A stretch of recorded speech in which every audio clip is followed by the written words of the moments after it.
Alors voilà, on va faire du détourage à la plume. Donc ici, on va aller chercher un aspirateur parce que c'est une des formes les plus simples qui existent pour commencer à faire du détourage. C'est pas mal. Bon, on pourrait faire ça sur une pomme ou sur des fruits et sur des poires, mais c'est plus sympa avec l'aspirateur. On va pouvoir faire un photomontage après avec... Donc vous tapez vacuum cleaner et public domain entre guillemets et vous devriez tomber sur cette image de vieil aspirateur suppositoire. Donc vous faites commande-clic sur le Mac sur l'image, ça va s'ouvrir dans un nouvel onglet. Contrôle-clic sur le PC bien sûr. Une fois que vous êtes là, vous cliquez sur afficher l'image pour vraiment afficher l'image en grand. La voilà, avec tous ces pixels. Et clic droit, enregistrer l'image sous pour la mettre sur le disque dur. Et on va faire le détourage donc, de cet aspirateur sans son support métallique, là, juste la forme de l'aspirateur. J'aurais pu vous demander de détourer ça, mais c'est un peu plus compliqué en fait que l'aspirateur. Il y a plein de petites formes. Ça reste très simple comme tracé de détourage, mais c'est quand même un peu plus compliqué. Les tracés de détourage, c'est génial pour faire des sélections sur des objets qui ont des formes pures, comme des voitures, des aspirateurs, des objets industriels, mais aussi dans la nature, bien sûr, on retrouve des objets à forme pure. Dès que les courbes sont pures et qu'on doit vraiment conserver la pureté des courbes, c'est ce qu'il y a de plus facile. Bon, la sélection peut se faire aussi au pinceau, avec sur un objet à forme pure, mais ce sera beaucoup plus difficile qu'avec la plume. La plume, c'est vraiment l'outil typique de Illustrator, en fait. Donc, on le trouve ici dans Photoshop. Si vous maîtrisez la plume dans Photoshop, c'est utile parce que vous aurez facile pour passer à Illustrator. Voilà, j'ai ouvert donc l'image dans Photoshop. Je vais dans la palette des calques.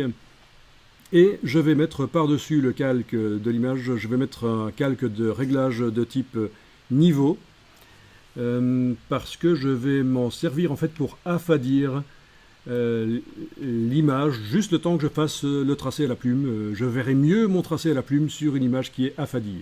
Donc vous bougez le curseur de l'indicateur noir là, du bas, vous redéfinissez l'intensité des tons les plus sombres de l'image en fait.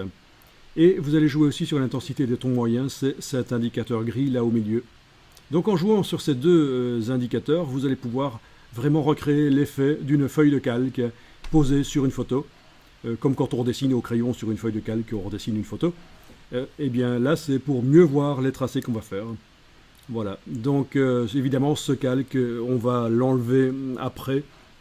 Une fois que le tracé aura été fait, on va enlever l'œil en face de ce calque de réglage et on n'en aura plus besoin, en fait. C'est vraiment pour nous aider à bien tracer les choses. Alors, on va aller chercher la plume dans la palette des outils. Et alors, on va enfoncer la touche verrouillage majuscule sur le clavier quand on va utiliser cet outil, de manière à avoir le pointeur précis. Vraiment pour voir où on pose les points. La touche verrouillage majuscule, c'est une touche qui pose problème à beaucoup parce que quand ils travaillent au pinceau, par exemple, avec la touche verrouillage majuscule, le caps lock enclenché sur le clavier, eh bien, ça fait disparaître la forme de la brosse. Mais là, ça nous intéresse, vous voyez, ça amène une petite croix, c'est le pointeur précis. Donc on m'appelle régulièrement pour un problème Photoshop, la forme de la brosse a disparu, comment faire, ça c'est à cause de quoi? Photoshop bug, ben non, c'est la touche verrouillage majuscule, c'est le pointeur précis. Alors on va faire ensemble le tracé autour de l'objet. Donc on va y aller petit à petit. Alors la méthode que je vais vous expliquer ici, c'est la méthode de Adobe. La méthode préconisée par Adobe pour faire des tracés vectoriels. C'est-à-dire que pour chacun des segments courbes du tracé, il n'y aura en réalité véritablement qu'une tangente qui va déterminer la courbe. Il y a d'autres méthodes qui existent où on utilise deux longues tangente pour chaque segment courbe et c'est vraiment la foire pour arriver à faire quelque chose de correct. Donc franchement la méthode que je vais expliquer ici elle est pas mal, c'est la méthode de Adobe et je vais poser un premier point sur le bord de l'objet. Bon, n'oubliez pas qu'avec la barre d'espacement sur le clavier, vous pouvez bouger la fenêtre, vous pouvez bouger l'objet, donc l'image sur l'écran. Il faut y avoir zoomé en avant, bien sûr, pour bien faire les choses. Alors là, j'ai posé un premier point sur le bord de l'objet. Je m'éloigne plus loin sans enfoncer la souris. Et à cet endroit-là, par exemple, qui me semble être un point intéressant, pas trop proche, pas trop loin du premier, ça, avec le temps, ça se sent, où il faut mettre les points, vous allez faire un petit cliquer, glisser. Vous gardez le bouton à la souris enfoncé et vous bougez un peu et une tangente apparaît, une petite tangente. Donc il ne faut pas la faire plus grande, contrairement à ce que certaines personnes vous expliqueront. Ne faites pas la tangente plus grande. C'est la technique de Adobe pour créer les tracés, c'est la technique de la micro-tangente. Là, j'enfonce la touche commande sur le clavier du Mac, contrôle sur le clavier du PC, et j'obtiens la flèche blanche qui va me permettre de repositionner la tangente, la poignée de tangente. Voilà. Vous avez remarqué que la petite tangente, je l'avais faite dans le sens de création de l'objet, en fait. Hein. On va en reparler un peu plus loin. Mais voilà. C'est donc forcément, dans ce cas-ci, la poignée de tangente du haut que je repositionne.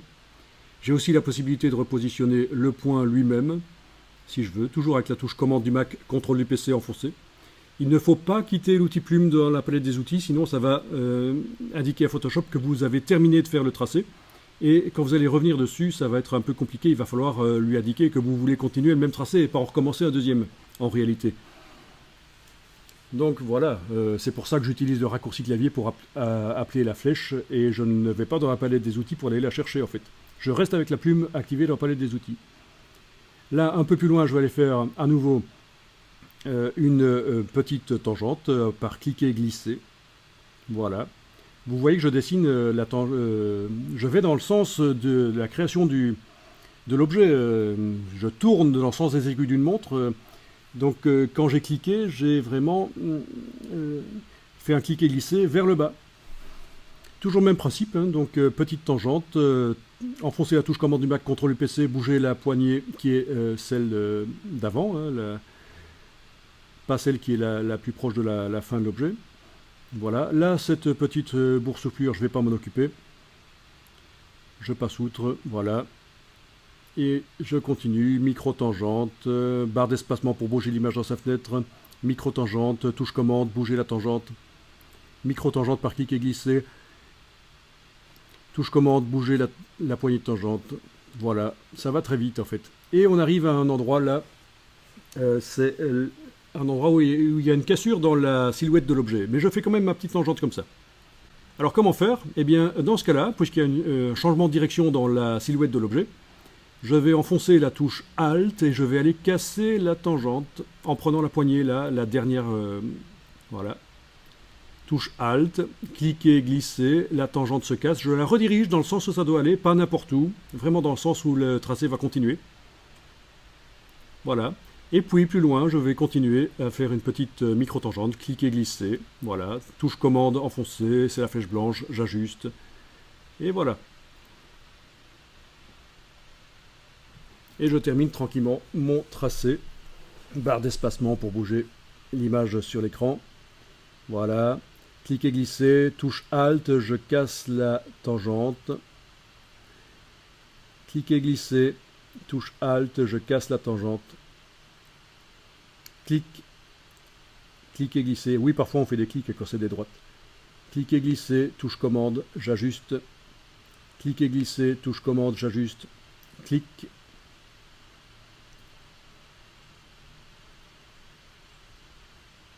Cliquez, glisser, touche commande, j'ajuste. Cliquez, glisser.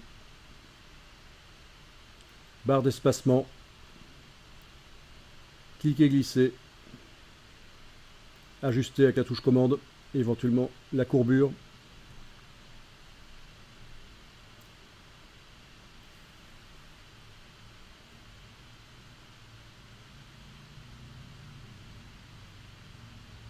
Donc, chaque segment courbe, c'est ce que je vous disais tout à l'heure, chaque segment courbe est influencé par une grande moitié de tangente et non pas par deux comme dans certaines méthodes qui vont vous compliquer la vie. Vraiment, cette méthode de la micro-tangente, il y a une petite tangente qui est là, mais elle n'influence pas tellement la courbe, c'est vraiment la grande là qui influence. C'est la méthode de Adobe, c'est bien. Ils savent de quoi ils parlent, c'est eux qui ont inventé le PostScript et le dessin vectoriel. Enfin, bon, il y a Pierre Bézier qui est à la base de cette technique en industrie automobile. Mais dans l'infographie, c'est quand même Adobe qui a joué un grand rôle pour le dessin vectoriel 2D comme ça.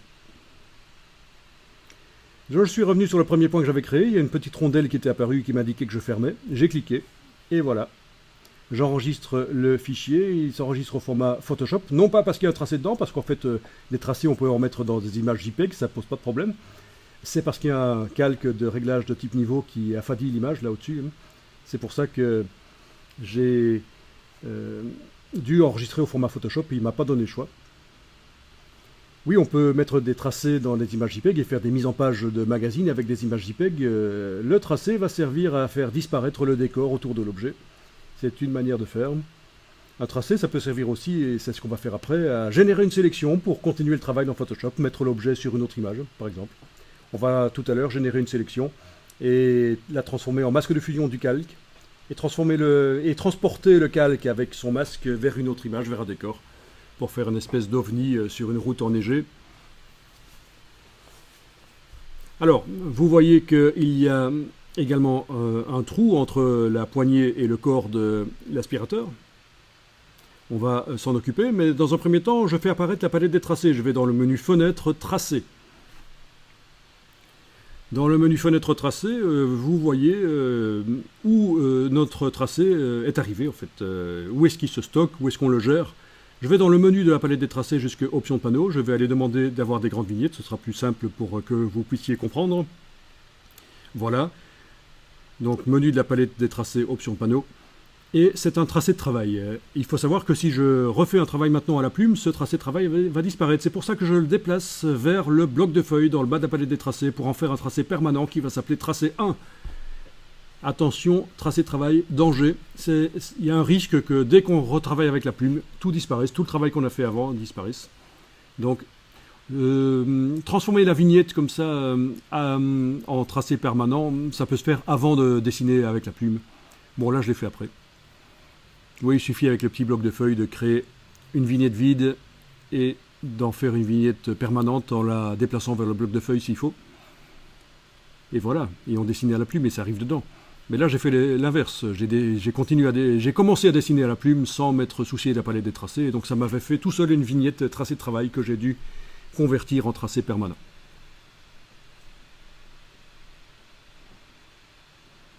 Alors, on va s'intéresser au trou. Alors, je clique, un premier point. Sans enfoncer la souris, je vais plus loin, clique et glisser, touche commande, j'ajuste la tangente. Clique et glisser plus loin, touche commande, j'ajuste la tangente. Clique et glisser. Ah, je le déplace là, voilà. Il sera mieux là. Avec la touche Alt maintenant, je vais casser la tangente, faire rediriger dans le sens où ça doit aller. Et je vais plus loin. Clique et glisser. Voilà. Clique et glisser. Et je termine le tracé. La petite rondelle est apparue qui m'indique que je ferme le tracé. J'ai donc une portion de tracé qui est à l'intérieur d'une autre et Photoshop est d'office réglé pour que ça fasse des trous. Quand deux tracés se superposent, le tracé là où ça se superpose, en fait, ça fait un trou. Donc, c'est réglé comme ça. Les opérations booléennes de Photoshop sont réglées comme ça. C'est là au-dessus dans les options. On voit que c'est réglé comme ça. Exclure les formes se chevauchant. Il y a d'autres opérations booléennes possibles, mais c'est plus rare quand on les utilise avec les tracés. Je vais enlever l'œil en face du calque qui affadissait, parce qu'il me servait juste à dessiner le tracé, mais j'en ai plus besoin. Et je vais générer une sélection au départ du tracé en enfonçant la touche commande du Mac ou CTRL du PC et en cliquant à cet endroit-là de la vignette du tracé. Donc on voit qu'une sélection a été créée sur l'image et la sélection, la petite sélection à l'intérieur, c'est vraiment un trou. C'est pas une sélection réellement, ça fait un trou.